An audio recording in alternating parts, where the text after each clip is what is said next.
The International Atomic Energy Agency has confirmed that the Russian-controlled Zaporizhzhia nuclear power plant in eastern Ukraine was shelled overnight. In a tweet, the UN watchdog said more than a dozen blasts shook Europe's biggest nuclear facility on Saturday evening and Sunday. Citing information provided by plant management, the agency's team on the ground said some buildings were damaged, but none of them critical for nuclear safety and security so far. Russia's defense ministry accused Ukraine of firing at the power lines supplying the plant. The Kyiv regime is not stopping its provocations. Their aim is to create a threat of industrial disaster at the Zaporizhzhia nuclear power plant. On November 19th, 11 large-caliber shells were launched at the station by the Ukrainian artillery. In the morning of November 20th, the station was shelled twice by Ukrainian forces. DW's Jan-Philipp Schultz joins me now from the Ukrainian capital, Kyiv. We just heard from the Russian defense minister there, Jan. What are you hearing from the Ukrainian side?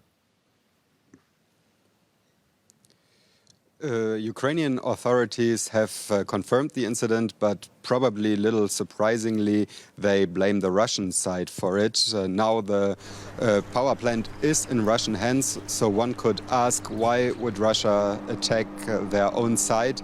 The Ukrainian argument is that it's a very important power plant, and Russia wants to make sure that it cannot produce any additional power that could ease the critical electricity situation in the country at the moment. As you know, the massive missile attacks have led to a situation in which about half of the country's power supply is affected. And the head of the Atomic Energy Agency, Grossi, has called upon both sides to respect a safety zone around the power plant. But unfortunately, this has failed over and over again in the past months. Jan, as long as this war continues, this is a question you're going to keep being asked. How concerned are authorities that this could trigger a nuclear disaster?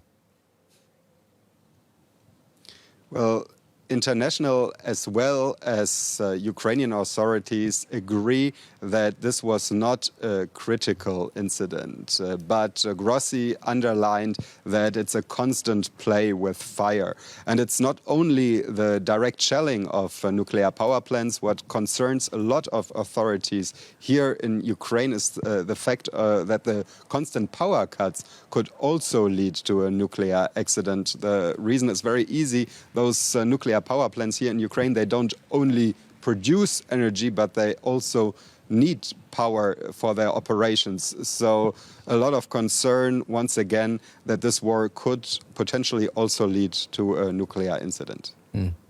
DW's Jan-Philipp Schultz in Kyiv. Again, many thanks.